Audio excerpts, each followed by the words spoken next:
नमस्कार, मैं doctor BK Paliwal आप सभी प्रियजनों को आज के self help research insight channel के इस अंक में आपका हार्दिक स्वागत करता हूँ। आज का चुना हुआ विषय है आपका अनोखापन। श्रीमद् भगवद गीता में भगवान पूर्णावतार श्री कृष्ण कहते हैं कि यदि आप अपने स्वकर्म को करते रहें, निरंतर करते रहें तो सिद्धि प्राप्त होगी। स्वे स्वे कर्मणि अविरथा संसिद्धिम लभते नरा, स्वकर्म निरता सिद्धम यथा विंदन्तु तत्शृणु। प्रत्येक व्यक्ति, चाहे दुनिया की जनसंख्या जितनी भी हो जाए, असंख्य, लेकिन कोई व्यक्ति ऐसा नहीं हो सकता जिसमें सिद्ध बनने की या सफल होने की संभावनाएं ना हो।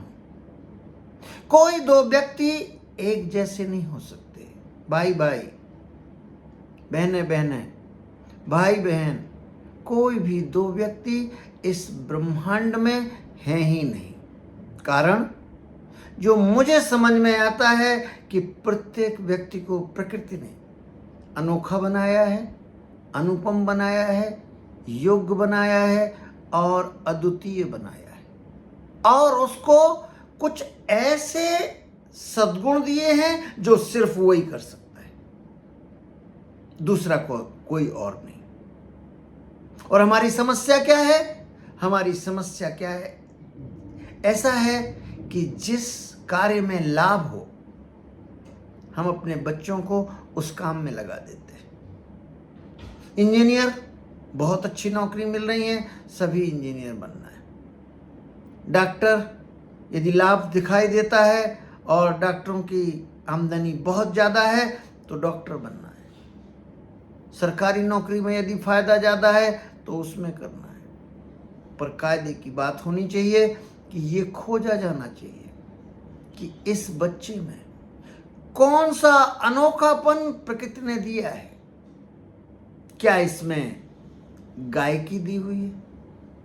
क्या इसमें नेतृत्व की क्षमता दी हुई है? क्या इसमें समाज सेवा का कार्य दिया हुआ है? क्या ऐसे असंख्य सद्गुण हो सकते हैं? भगवान जब कहते हैं कि स्वे स्वे कर्मणि अविरता, तो वो कहते भी हैं कि आओ मैं बताता हूं तुम्हें कैसे किया जाए ये काम। श्रेयान स्वधर्मो विगुणा पर धर्मात् सु अनुष्ठितात्, स्वधर्मे निधनम श्रेया पर धर्मो भया भया। कहते हैं यदि कोई किसी को प्रकृति ने इंजीनियर बनाकर भेजा है, भैया बहुत अच्छा घोंसला बनाता है, लेकिन यदि उससे कहा जाए कि तुम ईमेल ड्राफ्ट करो, सॉफ्टवेयर लिखो, तो नहीं कर पाएगा। लेकिन अगर उसको जैसा वो प्रकृति ने दिया है उसको, वो घोंसला इतना अच्छा बनाता है कि दुनिया के बड़े से बड़े इंजीनियर हार जाएं उसके सामने। ये आप भी ऑब्जर्वेंट हैं, आपने भी देखा होगा, ऐसे उदाहरण आपके इर्द गिर्द भी हैं।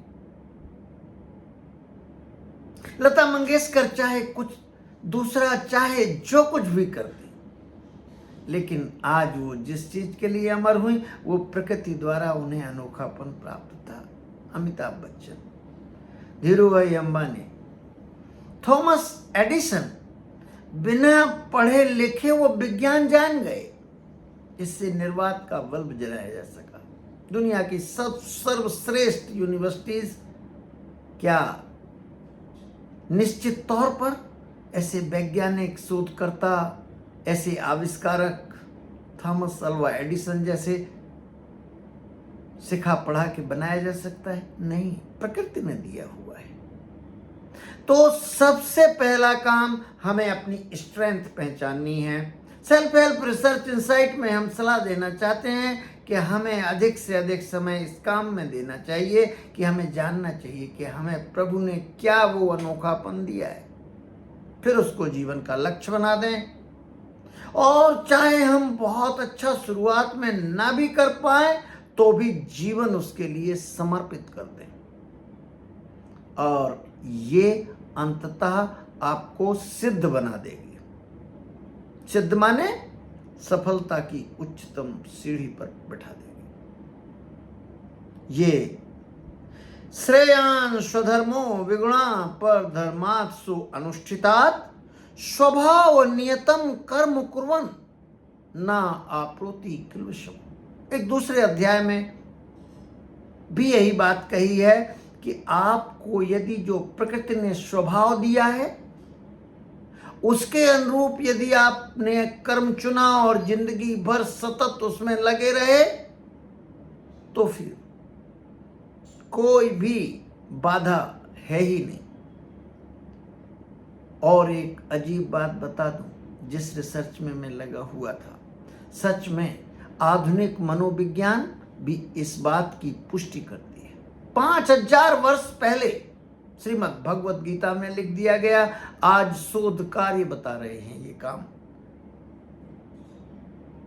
Intrinsic motivation theory, flow theory, वैज्ञानिक मिहाले, बड़ी प्यारी पुस्तक है फ्लो, मैंने वो पुस्तक पढ़ी है। माने तल्लीनता। अगर आपको साधारण से साधारण मेरे मतानुसार ये जानना हो कि मुझ में कौन सी वो योग्यता प्रभु ने दी हुई है, प्रकृति ने दी हुई है, तो मेरा कहना ये है कि यदि कोई काम यदि आप करते हैं और उसमें इतने तल्लीन हो जाते हैं कि आपको समय का ज्ञान खत्म हो जाता है और आप काम करने के बाद भी तरोताजा रहते हैं, तो पूरी संभावनाएं हैं कि यही है वो सद्गुण, यही है वो कर्म जो प्रकृति ने आपको सौंपा है। नहीं तो 10 मिनट काम करेंगे, बोरियत हो जाएगी।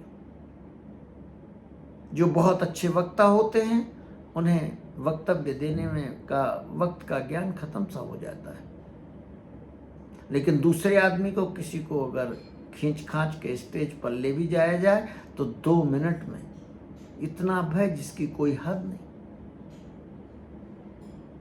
अभिनय के लिए जितना अमिताभ बच्चन ने संघर्ष किया, आप क्या सोच सकते हैं सामान्य जन कर सकता था? नहीं। एक दुकान नहीं चली, दूसरी दुकान तुरंत आदमी खोल लेता है, व्यवसाय बदल लेता है और उचित भी लगता है। तो आज ये सिद्धि पाने का मार्ग सनातन साहित्य ने आपको दिया ही हुआ है। 5000 वर्ष पूर्व ये सिद्धांत था ही। बस आज क्या हुआ? आधुनिक मनोविज्ञान ने शोध कार्यों से उसकी पुष्टि की है। ये शोध कार्य बहुत अच्छा लगा, मैं इसको और भी पढ़ रहा हूं। डेसी एंड रियान ने 1985 में ये सिद्ध किया। 1990 में फ्लो थ्योरी आई और इसने भी वही बात की। विस्तार से आप पढ़ सकते हैं।